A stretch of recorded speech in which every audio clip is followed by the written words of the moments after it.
This video was brought to you by NordVPN. After finally getting through the pandemic, it's fair to have assumed that the world would get back to some semblance of normality. That we could go on holiday again, go see friends around the country, children could get back to school, and waiting times for hospitals could finally be reduced. However, it seems like there are a number of problems facing the country that are interrupting the return to normality.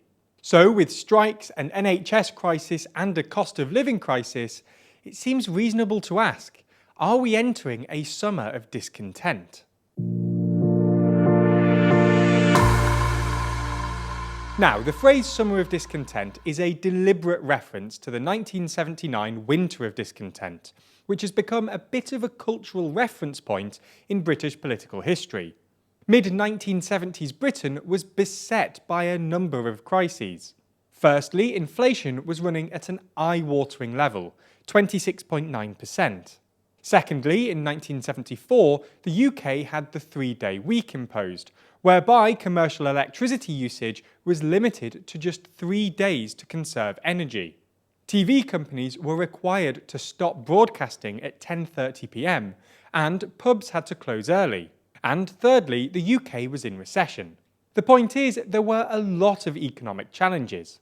Successive governments tried, and failed, to get inflation under control, and by 1979, government authority had started to collapse. The government had imposed wage controls to try and stop a wage price spiral, promising that they would slowly revert back to free collective bargaining. While a transition to this had begun, the government had to introduce a 5% pay increase limit due to inflation not decreasing as much as they had hoped. Unions became frustrated, and the UK was soon faced with the largest strike since the 1926 general strike. In total, over 29 million working days were lost in the year. As a result of their loss of control, the Labour government lost a vote of no confidence and was subsequently faced with a Margaret Thatcher premiership. In 1984, through the Trade Union Act, Thatcher required unions to hold a ballot of their members before agreeing to strike. Additionally, she also got rid of the closed shop system of trade union membership, which basically required employees to be a member of their relevant union. This legislation changed the UK's relationship with trade unions fundamentally, and following a further tightening of trade union legislation in 2016, which basically made striking harder, the number of strikes per year had fallen to an all-time low. It's not hard to see why either. The new legislation, stripping unions of their power, makes the act of striking less effective. It's important to consider then why so many industries are now striking. We've already seen the RMT go on strike, and it's quite possible that postal workers, teachers, nurses, and check-in staff will follow suit and cause a summer of discontent. The particularly bad economic situation at the moment also almost certainly factors into the decision by the unions to strike. Real-term wages are going down, inflation is huge, and the government is refusing to intervene in wage disputes. Now more than any time in recent history, it makes sense for unions to try and wield their power to stop wage deflation. The thing is though, strikes aren't the only thing threatening to slow the British economy this summer. We're also facing huge NHS waiting times and soaring energy prices. So let's start by looking at the NHS waiting times. Throughout the pandemic, NHS waiting times had started to creep up, and according to data that goes back to 2018, they actually peaked in June of this year. Considering that the NHS already had demand outstripping capacity before the pandemic, it's not hard to see why the institution has started to struggle. As the British Medical Association has argued, clearing this backlog isn't going to be a short task, and will likely take years. So it's understandable that this summer is going to be tough, because the waiting lists have not started to be brought down, and they're still at astronomical levels. What threatens to make this even worse is the fact that nurses are considering going on strike. They're concerned that their real-term pay is slipping due to pay rises being below inflation, and as such, nurses are being sent ballots starting on the 15th of September to decide whether they're going to go on strike. It's certainly possible that such a strike will happen too, with a poll last year suggesting that 54% of nurses backed strike action over their 3% pay award during the pandemic. With a significantly worse economic situation right now, it's entirely possible that we'll see such a strike occur. This would obviously not help with waiting times at all, and could certainly contribute to the sense of crisis surrounding this summer. Anyway, while Brits have been worried about the summer, unfortunately things aren't expected to get much better over the winter months. We are, of course, moving on to talk about the energy price cap. As we've already talked about on the channel, the energy price cap was brought in a few years ago to nominally cap energy prices. The problem being that it was never really designed for a sustained explosion in wholesale energy prices.